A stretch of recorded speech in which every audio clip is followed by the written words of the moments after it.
Well, this fellow's got a mind like a steel trap and intelligence to match. He's the former national nighttime talkback host, now working in the veterans' health space, Mr. Jim Ball. Jim, welcome to the Super Radio Network. Chris, what can I say after that introduction? Yeah, I agree.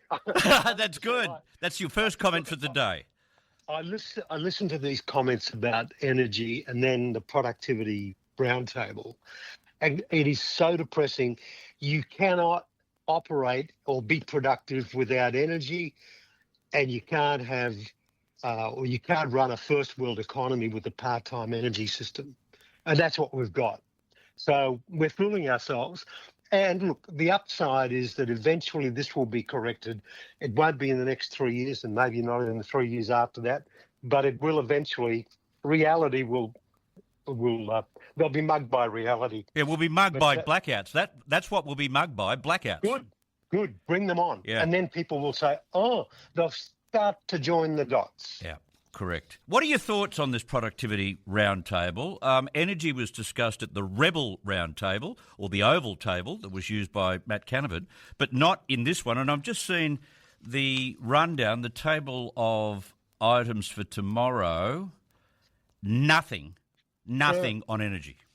Shouldn't surprise, Chris. I mean, it doesn't square with the agenda, therefore it won't be on the agenda. Look, there are only two reasons you would hold a roundtable on productivity in the first place. One, because it sounds good and you have no idea what to do or even how to define it. Or two, you and the unions have some ideas that are loosely productivity adjacent, if I can use that word, or can be made to fit, and you need the authority and the grandeur and the imprimatur of Parliament House and a round table to give those ideas a patina of legitimacy. But by this time next week, Chris, I'm telling you now, there will be no one available or no one will be able to tell you about a single thing productive that came out of the Productivity Summit. Most, if not all, of the protagonists have never produced a damn thing in their miserable lives, yet they want to lecture on productivity. I mean, just look at them. Albanese, Chalmers, lay down Sally McManus of the ACTU, and all the other political hacks and cronies and mediocrities. Very few, if any, have ever had a productive role. And the few high-profile, highly respected business people yesterday, apparently they weren't even listened to. But I tell you what, let's look at who wasn't invited. Yeah, good point. Yeah, the doers who know about producing stuff. I heard you mention Gina Reinhardt. Her invitation must have got lost in the mail. Yeah. Was she there? No. No? No. She's at the Bush Summit put together by the Telegraph. Yeah. Australia's most successful businesswoman, not invited. Yeah. Richard White is another one of our most successful tech businessmen. I'm just thinking, Nathan. Dick Smith is another one. Yes. One of our most successful entrepreneurs wasn't invited. And what about, let's move forward to today. The billionaire bros from Atlassian, Cannon Brooks and Scott Farquhar, or Marcus Blackmore of Blackmore Laboratories. Yeah. Were they invited? No. Those that can do, Chris, those that can do, and those that have no idea hold round tables. Yes. Let's get... That's what Sam Chisholm used to say at Channel 9. I can't use the words because they're all bad, but something along the lines of those people have meetings. We don't. We have parties.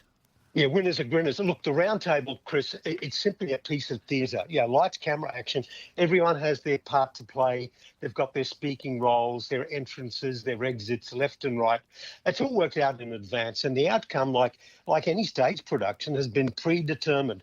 It's been entirely reverse engineered to fit what Labor wants to do anyway. And they're just going through the motions, as I said before, to give those policies and plans a patina of legitimacy.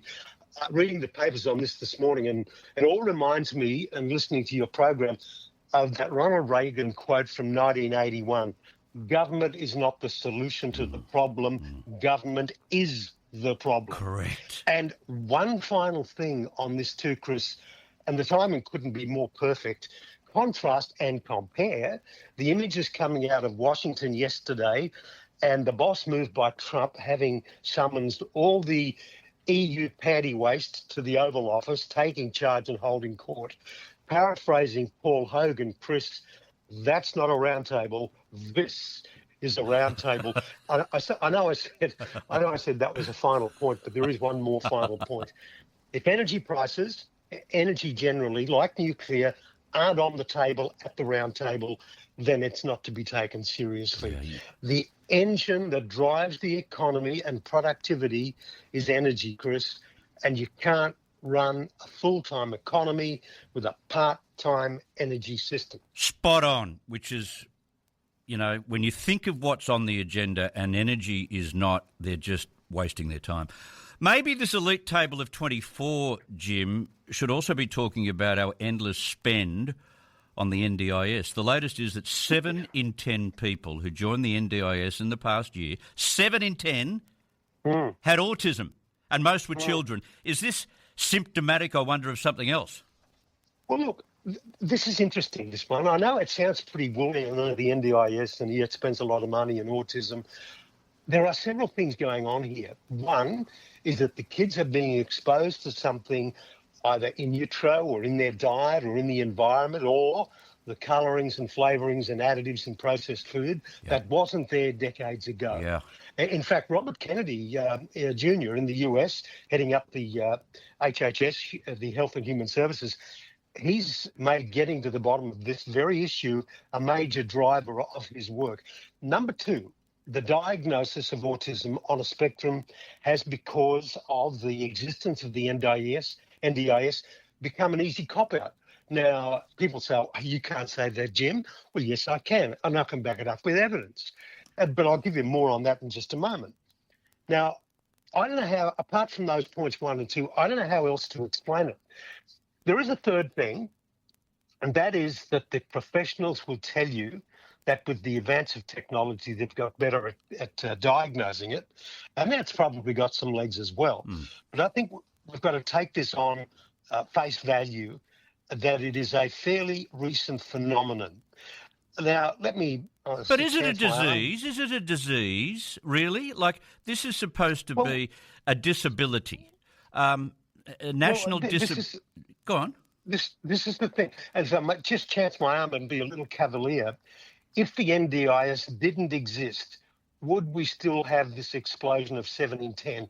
Now, that is the fact that the NDIS exists. Is it a reflection in and of itself an easy diagnosis when a person's behaviour can't be categorised in any other way? That is fair scepticism.